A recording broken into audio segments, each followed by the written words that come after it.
Pakistani youth, क्या हाल चाल है, कैसे हैं आप। मेरा नाम है समीउल्लाह खान और आप देख रहे हैं चैनल B2B पाकिस्तान। इसमें आज जो मैं टॉपिक आपके साथ डिस्कस करना चाह रहा हूँ वो है हमारा डेयरी इंडस्ट्री। जो हम देखें तो इस टाइम काफ़ी फ्लरिश हो रही है, काफ़ी लोग इसमें नए से नए आ रहे हैं, न्यू बिजनेसमैन आ रहे हैं और दूध का कारोबार करना चाह रहे हैं। एक्चुअली ज़्यादातर लोग दूध का कारोबार करते हैं। अब जो दूध का कारोबार करते हैं वो 2 से 3 तरीके इस्तेमाल करते हैं दूध के कारोबार के लिए। एक तरीका बहुत आसान है कि जी आप अपने जानवर रखें और अपने ही बाड़े से उसे खुला बेच दें, ठीक है, जो कि नॉर्मल चल रहा है। दूसरा काम ये है कि आप मिडल मैन का काम करें, आप बाड़े से दूध लें और आप घरों में और मुख्तलिफ़ जगहों पे सप्लाई देना शुरू करें। तीसरा उसका स्टेप ये है कि आपने बाड़े से दूध लिया और आपने अपनी एक शॉप बनाई और आपने उस अड्डे के ज़रिए जो है ना लोगों को बेचना शुरू किया, अपने गाहक बनाना शुरू किए। तो ये 3 किस्म के जो सिस्टम हैं ये चल रहे हैं डेयरी में। और इस डेयरी में सबसे बड़ा एडवांटेज कहाँ पे है और इंसान को लॉस कहाँ होता है वो डिस्कस करूँगा। अगर इस टाइम आप देखें कि आपके बाड़े से अगर दूध कोई लेता है तो उसका रेट भी तकरीबन 100, 110, नॉर्मल कस्टमर का जो गवाला लेगा, मिडल मैन लेगा, वो आपसे 85, 90, 95 के दरमियान रेट तोड़ के ले लेगा, ठीक है। आगे उसने 110, 120 रुपये रेट रख के बेचना है। हर पर किलो उसे 30 से 40 रुपये जो है वो मुनाफा मिलता है। इसकी लाइफ बहुत कम होती है, मिडल मैन की लाइफ भी कम होती है, क्योंकि इसको पीछे से माल जहाँ से उठाना है वहाँ से अगर सप्लाई ब्रेक करती है तो इसका आगे बिज़नेस ब्रेक हो जाता है। दूसरा, जो आप बाड़े में बेचते हैं, बाड़े में जानवर को रख कर, जानवर पे इतनी मेहनत करके उसके बाद अगर आपको एक नॉमिनल सा रिटर्न मिले तो वो ज़्यादा लंबा सस्टेन करता नहीं, क्योंकि हर जानवर का एक साइकिल पीरियड है।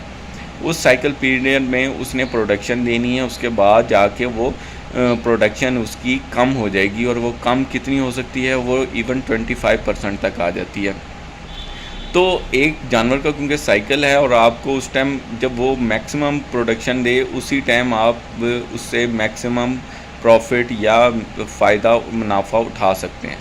तो इसमें जो तीसरा स्टेप मैं आपको बता रहा था वो था आपकी अपनी आउटलेट खोलें और अपनी आउटलेट पे प्रोडक्ट को सेल करें, यानी कि दूध को अपनी आउटलेट पे सेल करें। लेकिन अपनी आउटलेट पे भी जो हमारा रूटीन का इस टाइम सिस्टम चल रहा है वो तो खुला ही है, लेकिन अगर आप इसको पैक करके अपना नाम दे के एक ब्रांड के साथ लॉन्च करते हैं, उसमें आपको एडवांटेज क्या है कि आज नहीं, कल नहीं, परसों, इवन 2-4 साल बाद जब आप इस दुकान से आपका इवन दिल भर जाता है, आप नहीं काम आगे करना चाह रहे या आप काम कहीं आउट ऑफ कंट्री जाना चाह रहे हैं या कोई भी ऐसा मसला आता है जिसकी वजह से आपको ये बेचना पड़ता है, तो आपको आपके नाम की वैल्यू मिल जाती है, आपको उस ब्रांड की वैल्यू मिल जाती है और वो वैल्यू उस प्रोडक्ट की वो चिल्लर, वहाँ पे जो पैकिंग मशीन या वहाँ पे जो आपने ख़र्चे किए हैं उससे कई 100 गुना ज़्यादा होता है। हमेशा नाम की वैल्यू होती है।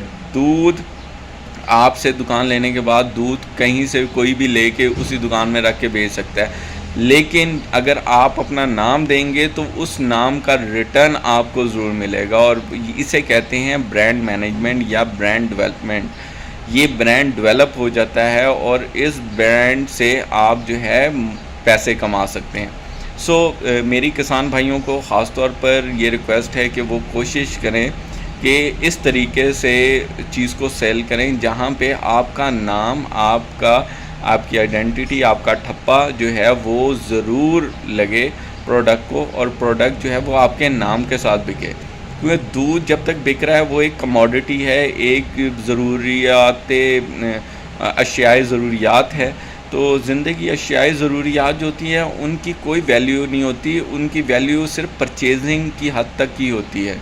लेकिन अब अगर आप किसी ब्रांड यानी कि नेस्ले का नाम लेते हैं, अब तो नेस्ले की प्रोडक्ट जो है वो में भी आप भी कॉपी उसकी बना लें, लेकिन जो नेस्ले के नाम पे चीज़ बिक रही है वो उसमें वैल्यू एडिशन कर रही है, वो वहाँ पे नेस्ले कंपनी को प्रॉफिट जनरेट करके देती है, सिर्फ उसका ब्रांड, उसका नाम।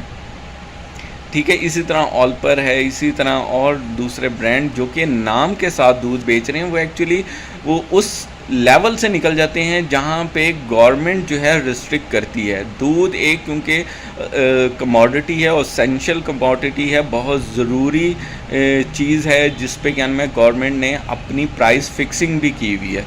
तो ये प्राइस फिक्सिंग का दायरा तोड़ने का तरीका ये है कि आप इसको ब्रांड बना लें, आप इसको प्राइवेटाइज करके जाएं और अपने नाम के साथ जाएं, फिर आप इस लेवल से निकल जाते हैं। खुला दूध आपको गवर्नमेंट के रेट पे ही बेचना पड़ता है, आपको फूड अथॉरिटी खुले दूध पर ही चेक करने आती है। आपको खुले दूध में मिलावट, पीछे से सप्लाई ख़राब आ सकती है और 100 किस्म के मसले होते हैं जो हमारी आम पब्लिक है वो बहुत अवेयर हो चुकी है, उसे पता है कि खुले दूध में क्या क्या मसाइल हैं। तो खुले दूध से लोग अवॉइड करते हैं। लेकिन अगर आपका वहाँ नाम एसोसिएट होगा, आपकी ब्रांडिंग हुई होगी, जिस तरह आप इस टाइम मशीन चलते हुए देख रहे हैं, तो इस मशीन पे पैकेजिंग हो रही है और ये ऑलरेडी पाउच बन के आए होते हैं। ठीक है, हर पाउच जो है उस पर एक नाम, ब्रांडिंग, अपनी आपने मार्केटिंग की होती है और इसकी ज़्यादा से ज़्यादा वैल्यू जो है वो 10 रुपये 12 रुपये एक पाउच की आपको पड़ रही है। लेकिन 10-12 रुपये से आपकी वैल्यू एडिशन कितनी हो जाती है, आपने इस चीज़ को भी देखना है। और अगर क्वांटिटी में बनाएं तो ये आपको रेट कम भी मिलता है, लेकिन मैं एक जनरल बात कर रहा हूँ कि अगर आपको मैक्सिमम भी 10-12 रुपये का एक पाउच पड़ता है तो वो आपको प्रॉफिट ही जनरेट करके देता है, क्योंकि उस टाइम आप इसकी वैल्यू 110, 120, 130, 140, 50 तक इवन लेके जा सकते हैं अपने दूध की क्वालिटी के हिसाब से। तो दूध जो है वो एक वाइट गोल्ड है, बहुत डिमांड वाली आइटम है और हर इंसान चाहता है इसमें बिज़नेस करना, लेकिन इसमें दो ही मसले हैं, खालिस दूध का मिलना, दूसरा उसकी प्रिजर्वेशन, यानी कि वो उसको इस तरीके से पैक किया जाए कि वो जो ट्रांसपोर्टेशन है उस ट्रांसपोर्टेशन में वो ख़राब ना हो, डैमेज ना हो। फूड अथॉरिटी रास्ते में आपको मिलेगी, उसने अगर कोई उस प्रॉब्लम वहाँ क्रिएट होती है, वहाँ उन्हें कोई ऐसी चीज़ मिलती है तो वो आपके सारे दूध को रोड पे गिरा देते हैं। सो ये जो चीज़ आपको मैं बताने जा रहा हूँ, ये आप समझें कि एक इस बिज़नेस की जान है।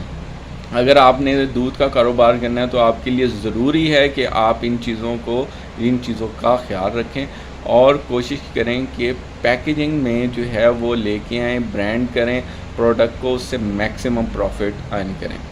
तो मैं आज की वीडियो भी इसी टॉपिक पे थी और आपको ये दिखाना मकसूद था। पैकेजिंग की मशीन मैंने आपको दिखाई है, एक मशीन जो ऑटो पैकेजिंग कर रही है, ये मशीन तकरीबन मार्केट में 9 लाख से आपको 10.5-11 लाख तक मिलेगी मुख्तलिफ़ क्वालिटीज़ के साथ। जबकि मैनुअल मशीन आपको दिखा रहा हूँ जिसमें इस टाइम पानी फिल होता हुआ आपको दिखाया जाए, ये भी दूध के लिए यूज़ होती है। ये तकरीबन 2.5 लाख से 3.5 लाख के दरमियान जो है ये भी आपको मुख्तलिफ़ रेट्स की मिल सकती है। तो ये थी जी आज की डिटेल, दुआओं में याद रखिएगा। मेरा नाम है समीउल्लाह ख़ान। अस्सलामु अलैकुम।